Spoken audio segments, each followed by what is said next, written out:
Time to know the news of the week. I'm Hannah Tabios. This is the MB Rundown.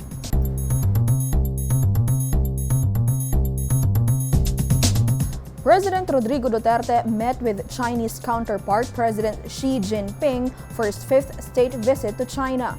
In a statement released by presidential spokesperson Salvador Panelo, he said Mr. Duterte had a productive bilateral meeting with the Chinese president where they both discussed the comprehensive strategic cooperation between the Philippines and China. He said Duterte also took the occasion to discuss the crafting of the Code of Conduct in the South China Sea amid escalating tensions in the disputed waters. Panelo said Xi agreed with President Duterte's proposal and noted that it should be crafted within the Philippines chief executive's remaining years in office.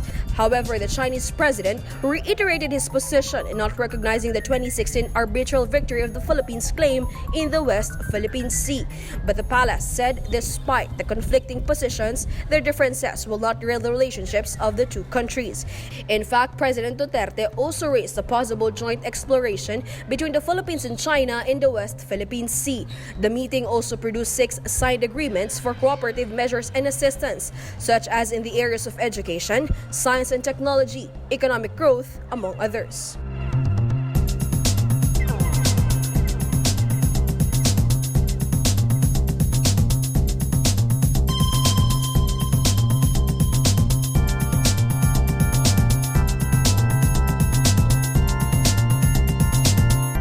More than 2 months after the boat ramming incident in the West Philippine Sea, the owner of the Chinese fishing vessel involved in the incident expressed his sincere apology for the alleged accidental collision. Part of the ship owner's apology, translated in English, was contained in a memorandum addressed to Foreign Affairs Secretary Teodoro Locsin Jr. dated August 28.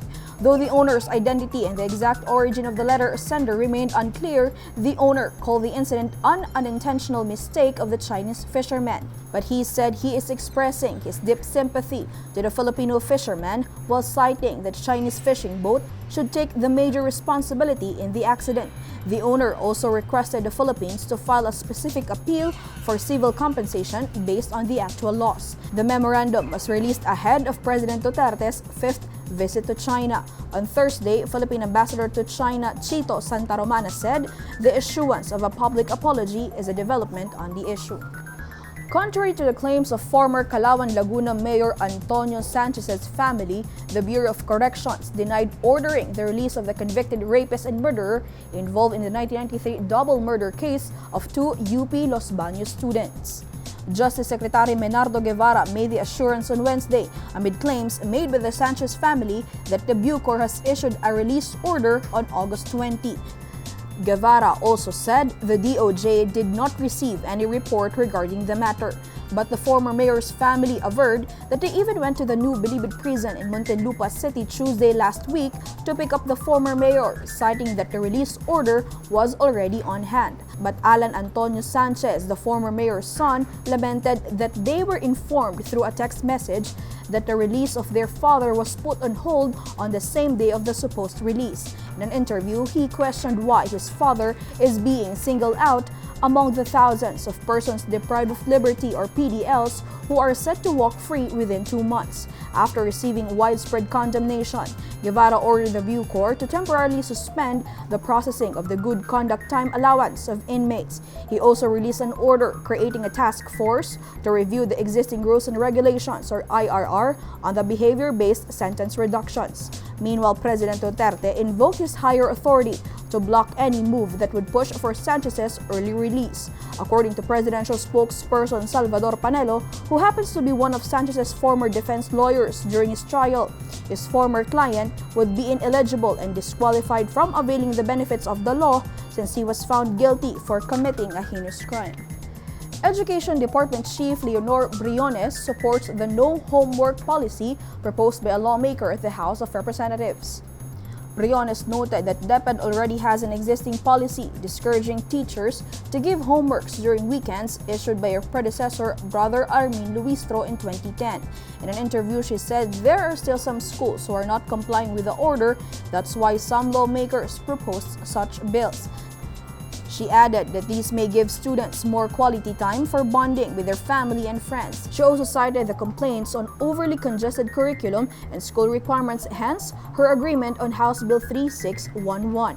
But a high school teacher, like some teachers groups, expressed his concern over the matter. As an educator, one of my ways for me to let the students learn advance about the topic is letting them have the assignment.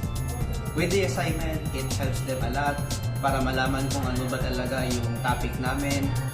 A child development expert also weighed in on the potential risks and advantages of the proposed measure. Zel Gonzalez said it may lessen students' behavioral problems towards their respective families due to the bulk of activities given by their teachers. But she said this may also pose potential risks, such as an increase in screen time for affected students. She said homework also helps a child develop his brain functions, such as the practice of resourcefulness, concentration, and memorization.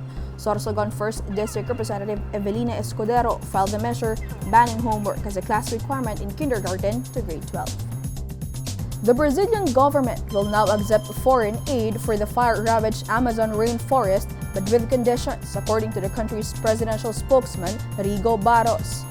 Barros said President Jair Bolsonaro is now open to receiving financial support from several organizations and countries, but he said that once the money enters their country, their government will determine how it will be spent. Bolsonaro's administration earlier said it will reject the Group of Seven Nations' $22 million aid. This after the war of words between him and French President Emmanuel Macron continued to escalate. But on Tuesday, Bolsonaro said he will only consider accepting aid from the G7 nations if Macron will withdraw insults against him. The two were engaged in a diplomatic spat after Macron blamed his Brazilian counterpart for the record-breaking Amazon fires and accused him of lying about the climate change policy.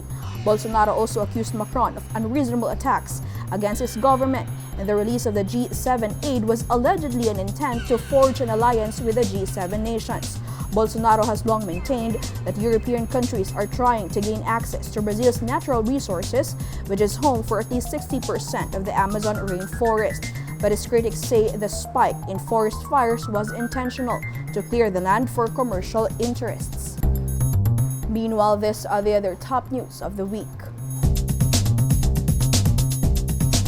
A passenger cargo vessel bound for Dapitan City, Zamboanga del Norte caught fire on Wednesday morning. At least 4 persons were confirmed dead, including a senior citizen and a child. Philippine Coast Guard spokesman Captain Arman Balillo said the investigation as to what caused the fire is still ongoing. But initial reports said the fire started at the engine room of the ferry. The Tourism Department is now preparing the country's travel destinations as the country is gearing up for the hosting of the Southeast Asian Games or SEA Games this November until December.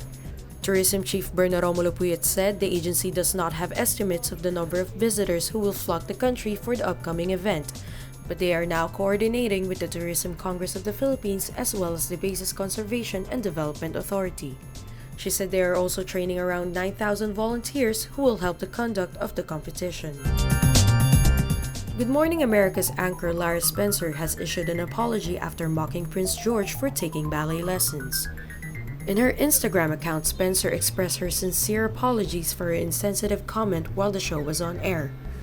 The host immediately received backlash for her comment. Meanwhile, 300 dancers, including celebrities, held a dance class in Times Square, New York, to show their support to Prince George. Let's take a quick recap of the MB rundown for today, August 30. President Rodrigo Duterte meets Chinese counterpart President Xi Jinping for his 5th state visit to China. Chinese ship owner expresses his sincere apology more than 2 months after the boat ramming incident in the West Philippine Sea involving his vessel. Bureau of Corrections denies releasing convicted rapist and murderer Antonio Sanchez early release order. DepEd Chief Leonor Briones backs a proposed measure banning teachers from requiring homework. And the Brazilian government says it is now open to accept international aid, but with conditions. And that's the MB Rundown. I'm Hannah Tabios.